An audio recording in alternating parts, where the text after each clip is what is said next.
चंबल नदी मध्य भारत में यमुना नदी की सहायक नदी है। ये नदी जानापाव पर्वत बांगचू पॉइंट मुंह से निकलती है। इसका प्राचीन नाम चम्रनौती है। इसकी सहायक नदियां शिप्रा सिंध, काली सिंध और कूनू नदी है। ये नदी भारत में उत्तर तथा उत्तर मध्य भाग में राजस्थान के चित्तौड़गढ़ के 84 सकोटा तथा धौलपुर, सवाई माधोपुर, मध्य प्रदेश के धार, उज्जैन,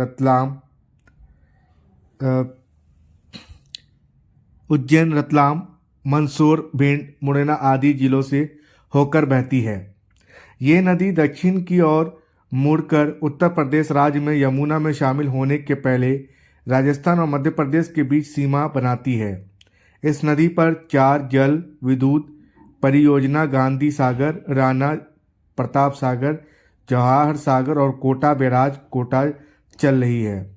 प्रसिद्ध चूलिए जल प्रपात चंबल नदी रावत भाटी जिले में है। चोलिया जल प्रपात की ऊंचाई 18 मीटर है और ये राजस्थान का सबसे ऊंचा जलप्रपात है। कुल लंबाई 135। राजस्थान की औद्योगिक नगरी कोटा इस नदी के किनारे स्थित है। ये एक 12मासी नदी है। इसका उद्गम स्थल जानापाव की पहाड़ी मध्य प्रदेश है। यह दक्षिण में मुंह शहर के इंदौर के पास विंध्य रेंज में मध्य प्रदेश में दक्षिण ढलान से होकर गुजरती है। चंबल और उसकी सहायक नदियां उत्तर पश्चिमी मध्य प्रदेश के मालवा क्षेत्र के नाले, जबकि इसकी सहायक नदी बनास जो अरावली पर्वतों से शुरू होती है इसमें मिल जाती है। सवाई धोपुर में चंबल बनास सीप नदी त्रिवेणी संगम बनती है। चंबल कावेरी यमुना सिंधु पहुज भरे के पास पचनदा में उत्तर प्रदेश राज्य में जालौन, उरई और इटावा जिला की सीमा पर शामिल 5 नदियां के संगम समाप्त होता है। चंबल नदी राजस्थान की सबसे बड़ी नदी है। चंबल नदी में सवाई माधोपुर तथा धौलपुर में बीहड़, गहरे उबड़ खाबड़ गड्ढे पाए जाते हैं। चंबल नदी की सहायक नदी बनास, आहू, परवन, काली सिंध आदि है। विस्तार से जानकारी के लिए चंबल के अपुआ क्षेत्र में चित्तौड़, कोटा, बूंदी, सवाई माधोपुर, करौली, धौलपुर इत्यादि इलाके शामिल है तथा सवाई माधोपुर, करौली व धौलपुर से गुजरती हुई राजस्थान और मध्य प्रदेश की सीमा बनाते हुए चलती है, जो कि 252 किलोमीटर की है। उत्तर प्रदेश में बहते हुए 965 किलोमीटर की दूरी तय करके यमुना नदी में मिल जाती है। चंबल नदी का कुल अपुआ क्षेत्र 19,500 वर्ग किलोमीटर है। चंबल यमुना नदी की मुख्य सहायक नदियों में से एक है।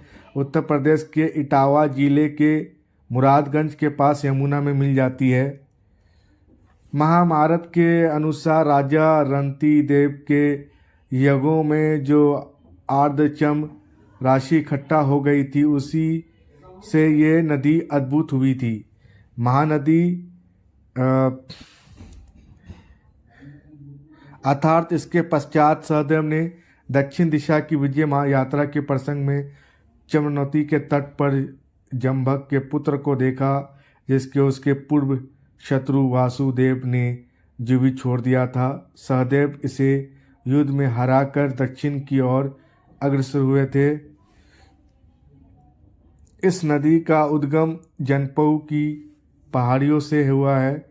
यहाँ से गंभीर नदी भी निकलती है। ये यमुना की सहायक नदी है। महाभारत में अश नदी का चम्रनौती में और चर्मनौती का यमुना में और यमुना का गंगा नदी में मिलने का उल्लेख है। और दोस्तों, मुझे जहाँ तक जितनी थोड़ी बहुत जानकारी है वो आप लोग को बताने की कोशिश कर रहा हूँ मैं। और उम्मीद है कि शायद मेरी स्टोरी थोड़ी बहुत आपको पसंद आए, तो मैं कोशिश कर रहा हूँ दोस्तों। काफ़ी खूबसूरत जगह है और फैमिली के साथ तो खैर जाना ही चाहिए आप लोग को। बहुत अच्छी जगह है ये और काफ़ी लंबा भी है। 1446 करोड़ रुपए की लागत से निर्मित Chambal river front 2.83 lakh cusec पानी का प्रेशर नहीं झेल पाया। इसी के चलते चंबल रिवर फ्रंट को काफ़ी नुकसान झेलना पड़ा। हाल ही में कोटा बैराज से छोड़े गए पानी के कारण रिवर फ्रंट की सूरत फल्ड ने बदल दी। कई जगह घाटों के पत्थर और लोहे के सरिया पानी के प्रेशर से उखड़ गए।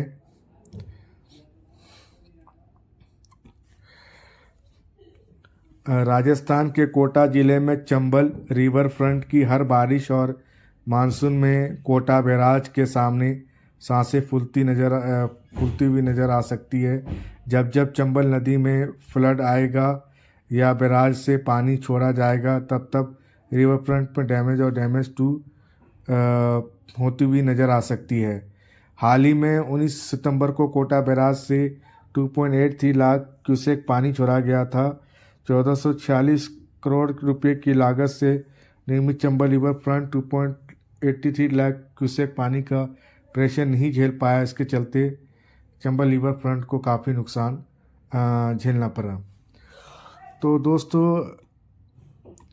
बहुत ही खूबसूरत जगह है ये और आप लोगों को जाना चाहिए यहाँ पे। तो चंबल नदी का इतिहास क्या है? शास्त्रों के अनुसार इस नदी का उद्गम जानवरों के खून से हुआ माना जाता है। कथा है कि राजा रंती देव ने हजारों यज्ञ व अनुष्ठान किए थे। इन यज्ञों व अनुष्ठानों में निर्दोष पशुओं की बलि दी जाती थी। इन्हीं पशुओं के रक्त और बची हुई पूजन सामग्री से चंबनवती यानी चंबल नदी का उद्गम माना जाता है। चंबल नदी को श्राप क्यों दिया था? इस नदी के बारे में कहा जाता है कि ये कई जानवरों के खून से उत्पन्न हुए हैं। एक अन्य कहानी के मुताबिक एक राजा रतिदेव ने हजारों जानवरों को मार डाला था और खून इस नदी में बहने दिया। इस घटना के बाद से लोग इसे श्रापित मानने लगे। चंबल रिवर फ्रंट का टिकट कितने का है? टिकट तो है एक एडल्ट का जो है वो 200 रुपीज़ है और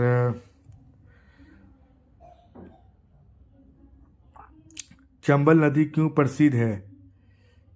इस नदी पर 4 जल विद्युत परियोजना गांधी सागर, राणा प्रताप सागर, जवाहर सागर और कोटा बैराज।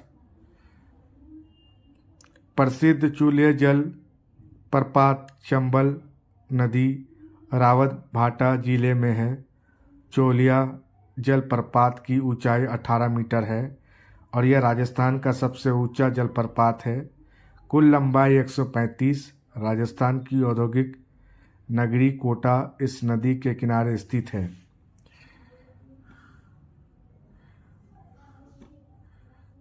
चंबल नदी की विशेषता क्या है? चंबल मध्य भारत में बहने वाली 12मासी नदी है। इसका प्राचीन नाम चरमवाती है। यह नदी मालवा के पठार पर स्थित जानापाव पहाड़ी से निकलकर राजस्थान के कोटा और धौलपुर से होती हुई मध्य प्रदेश के धार, उज्जैन, भिंड, मुरैना आदि जिलों में होकर बहती है। फिर उत्तर प्रदेश में प्रवेश करती है और यमुना की सहायक नदी बन जाती है। चंबल का राजा कौन है? चंबल घाटी का उल्लेख तो महाभारत काल में भी हुआ है। इसके अभिशप्त होने को उससे भी पहले राजा रंतिदेव के समय से जोड़ा जाता है। चंबल नदी का दूसरा नाम क्या है? चंबल नदी को धर्मावती और चरमावती भी कहा जाता है। यह खड्ड बनाने के लिए जाना जाता है। उद्गम जनापाओ हिल्स मुंह के निकट मध्य प्रदेश यूपी के इटावा के पास यमुना नदी में गिरता है। चंबल का खूंखार डाकू कौन था? 1958 से लेकर 1972 तक मोहर सिंह ने चंबल में एक छत्र राज किया। 60 के दशक में चंबल के बीहड़ डाकू मोहर गिरोह की गोलियां की बौछार से गुंजा करते थे। मोहर सिंह को सबसे खूंखार माना जाता था। डाकू मोहर सिंह को अपहरण करने में माहिर माना जाता था। चंबल नदी की पूजा क्यों नहीं की जाती है? चंबल भारत के मध्य प्रदेश, उत्तर प्रदेश व राजस्थान में बहने वाली चंबल नदी अपवित्र है। कहते हैं कि ये जानवरों के खून से दूषित हो गई थी, इसलिए आज तक कोई इस नदी की पूजा नहीं करता, लेकिन इसका पानी बहुत स्वस्थ है। चंबल नदी का पुल कब टूटा? चंबल नदी पर बने पुल के 6वें पिलर की बेरिंग 10 मई 2018 को टूट गई थी। चंबल नदी कैसे बहती है? ये पश्चिम मध्य भारत में विंध्य पर्वत श्रृंखला में मुंह मध्य प्रदेश के पास जाना पांव में निकलती है। चंबल नदी राजस्थान में प्रवेश करने के लिए मध्य प्रदेश से उत्तर पूर्व में बहती है और दोनों राज्यों के बीच एक सीमा बनाती है। ये फिर यमुना में शामिल होने के लिए दक्षिण पूर्व की और उत्तर प्रदेश की ओर मुड़ती है। चंबल नदी कहाँ पर है? स्पष्टीकरण: राजस्थान के कोटा जिले को पार करने के बाद चंबल नदी भारत के मध्य प्रदेश राज्य के साथ सवाई माधोपुर और धौलपुर जिलों की सीमा से होकर बहती है। फिर ये अंततः उत्तर प्रदेश में प्रवेश करती है और 32 किलोमीटर पहले बहती हुई इटावा के पास यमुना नदी में मिल जाती है। क्या चंबल में अभी भी डकैत हैं? मार्च 2023 के राज्य विधानसभा रिकॉर्ड के अनुसार मध्य प्रदेश से डाकू गायब हो गए हैं और राज्य में अब डकैत या गिरोह सूचीबद्ध नहीं है। फिर भी अप्रैल 2020 और फरवरी 2023 के बीच पुलिस ने ग्वालियर चंबल क्षेत्र के 6 जिलों में इस डकैती विरोधी कानून के तहत 922 एफआईआर दर्ज की।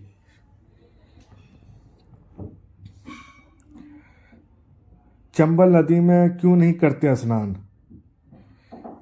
जल प्रदूषण: चंबल नदी के कुछ क्षेत्रों में जल प्रदूषण की समस्या हो सकती है। इसके कारण नदी का पानी आपातकालीन हो सकता है और इसमें स्नान करने से स्वास्थ्य समस्याएं हो सकती हैं। चंबल नदी के किनारे कौन सा दुर्ग है? रावत भाटा का भैंस रोडगर किला राजस्थान के वेल्लोर के नाम से मशहूर है। 1741 में बना यह किला चंबल और ब्रह्मणी नदी के किनारे है। चंबल की घाटी कौन से राज्य में है? चंबल संभाग मध्य प्रदेश की चंबल घाटी का एक हिस्सा है। मध्य प्रदेश के 3 जिले श्योपुर, मुरैना और भिंड चंबल संभाग के अंतर्गत आते हैं। चंबल डिवीज़न क्षेत्र 2554 15 उत्तरी अक्षांश से 26 डिग्री 48 उत्तरी अक्षांश और 76 डिग्री 31 पूर्वी देशांतर से 79 डिग्री 15 पूर्वी देशांतर के बीच 16,054 किलोमीटर में फैलता है। चंबल किस दिशा में बहती है? नदी उत्तर पूर्व में मध्य प्रदेश से होकर बहती है। कुछ समय के लिए राजस्थान से होकर बहती है, फिर दक्षिण पूर्व की ओर मुड़कर उत्तर प्रदेश राज्य में यमुना में शामिल होने से पहले राजस्थान और मध्य प्रदेश के बीच सीमा बनाती है।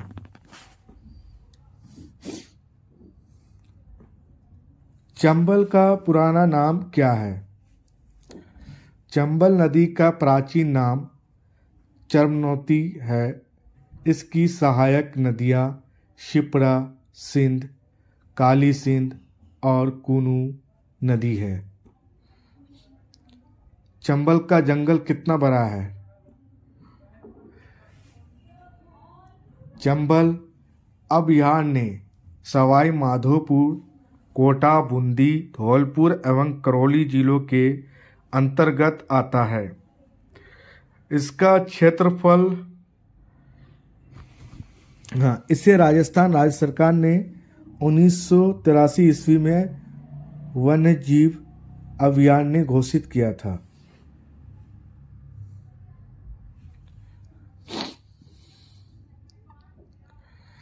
चंबल में क्या प्रसिद्ध है?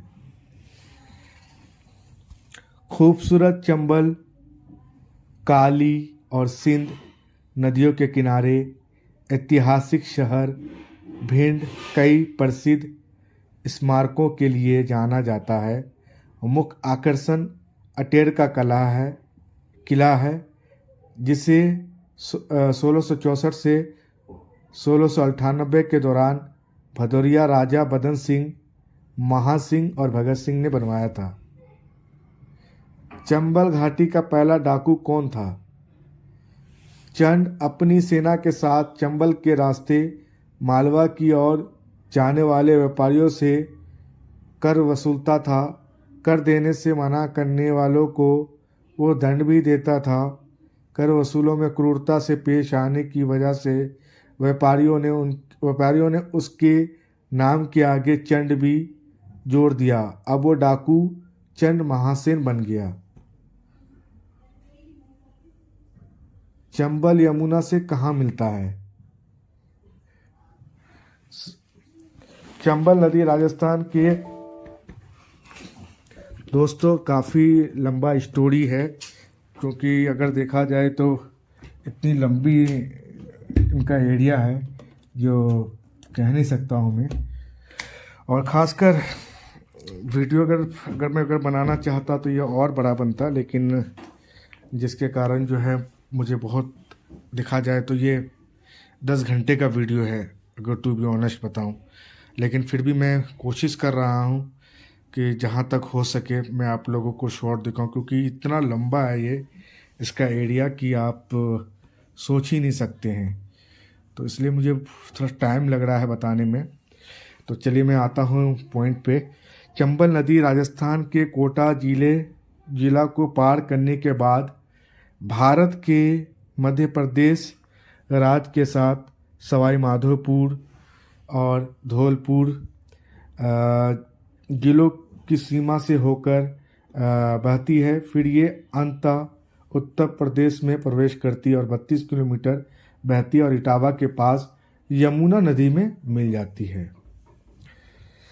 चंबल की घाटी क्या है? चंबल घाटी मध्य प्रदेश और राजस्थान राज्य में स्थित है। ये घाटी चंबल नदी के किनारे बसी हुई है, जो मध्य प्रदेश के इंदौर जिले के जानापाव से निकलकर राजस्थान में प्रवेश करती है और उत्तर प्रदेश में यमुना नदी में मिल जाती है। चंबल घाटी की लगभग लंबाई 600 किलोमीटर और चौड़ाई लगभग 20 किलोमीटर है। भारत का सबसे अपवित्र नदी कौन सी है? सदियों से यह एक अभिशाप था जिसने नदी को बचाया। वास्तव में यह श्रापों की एक श्रृंखला थी। उत्तरी भारत के औद्योगिक क्षेत्र के इस बीहड़ छिपे हुए कोनों में सदियों से चली आ रही लगातार बुरी खबरों की एक श्रृंखला। सबसे पहले एक वास्तविक अभिशाप था। एक लंबे समय से चली आ रही मान्यता थी कि चंबल नदी अपवित्र है।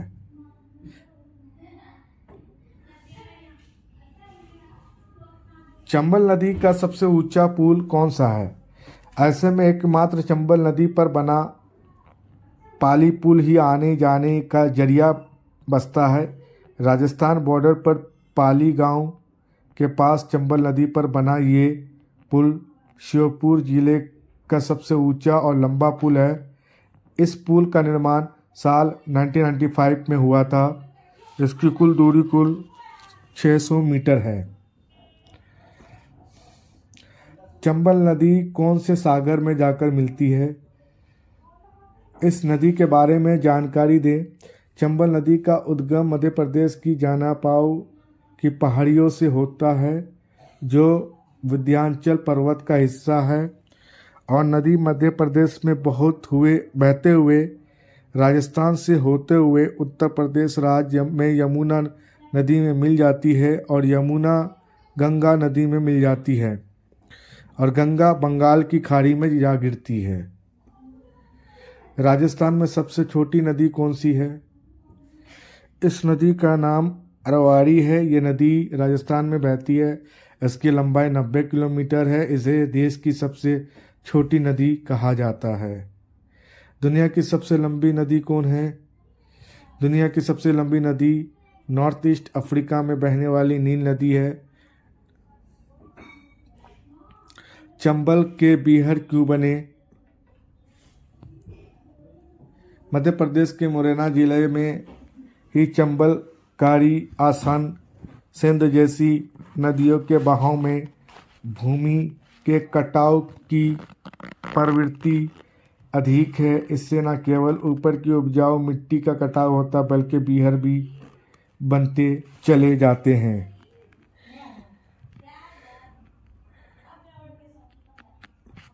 चंबल का आखिरी डकैत कौन था? राम बाबू गरिया चंबल के आखिरी कुख्यात डकैत माने जाते हैं। शिव कुमार पटेल, रामाशीष कुवेरी 1980 के दशक में बिहार के रोहतास पठार में सक्रिय थे। वो डाकुओं के एक समूह का नेता था जिसे समाज के निचले तबके के लोगों का समर्थन प्राप्त था।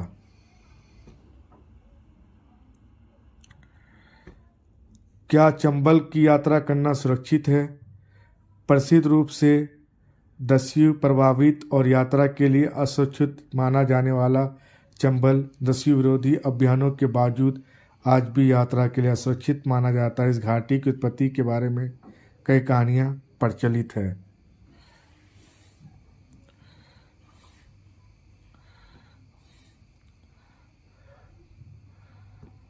राजस्थान में चंबल नदी कितने किलोमीटर बहती है?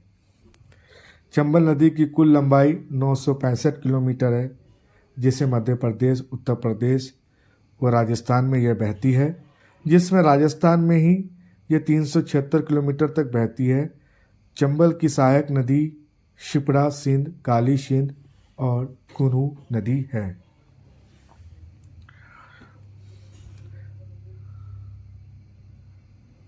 चंबल नदी को किसने श्राप दिया था? तो दोस्तों आज के लिए इतना, और प्लीज़ आप लोगों से गुजारिश है कि मेरे वीडियो को ज़्यादा से ज़्यादा शेयर करें, कमेंट करें, सब्सक्राइब करें। आप लोगों का प्यार और सपोर्ट चाहिए, क्योंकि आप लोगों के बिना हम आगे नहीं बढ़ सकते हैं। आप ज़्यादा से ज़्यादा अगर हमारे वीडियो को लाइक करेंगे, कमेंट करेंगे और सब्सक्राइब करेंगे तो ज़रूर हमें और मोटिवेट मिलेगी, हमें और मेहनत करने के लिए और जोश मिलेगी, और हम आगे और इससे भी अच्छा कंटेंट ला सकते हैं। और क्योंकि आप लोगों के बिना के सपोर्ट के बिना हम कुछ नहीं कर सकते। अगर आप लोगों का सपोर्ट है तो हमें मेहनत करने में और आनंद आता है और मज़ा आता है। दोस्तों आप लोगों को लगता है ये बहुत आसान है, इसमें बहुत टाइम लगता है। एक वीडियो को बनाने में एडिटिंग करना, डिस्क्रिप्शन लिखना, टाइटल लिखना, थंबनेल बनाना, इसमें बहुत कुछ हमें करना पड़ता है, तो काफ़ी टाइम लगता है।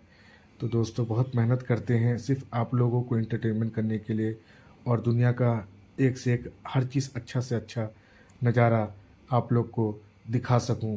तो जिनके लिए हमें बहुत मेहनत करनी पड़ती है, तो सबसे बड़ी चीज़ है कि आप लोगों का प्यार हमेशा मेरे माथे पे होना चाहिए। हमेशा आप लोगों का प्यार हमेशा हमारे दिल में होना चाहिए। आप लोग हमें अपने दिल में बसा लीजिए ताकि मैं ऐसे ही अच्छा अच्छा चीज़ लाऊं और आप लोगों को दिखा सकूं। और ये वीडियो शायद बहुत लंबा हो गया है, मैं मानता हूँ। लंबा होने का कारण ही कि ये काफ़ी बहुत ही बड़े एरिया में था, तो फिर भी मैंने बहुत जितना हो सका मैंने कोशिश किया इससे कम करने के लिए। तो और ज़्यादा कम कर देता तो फिर मैं आपको पूरा व्यू नहीं दिखा पाता, वहाँ का नज़ारा नहीं दिखा पाता। तो ठीक है दोस्तों, आज के लिए इतना। फिर मिलते हैं नए ब्लॉग के साथ। Bye bye, tata, thank you.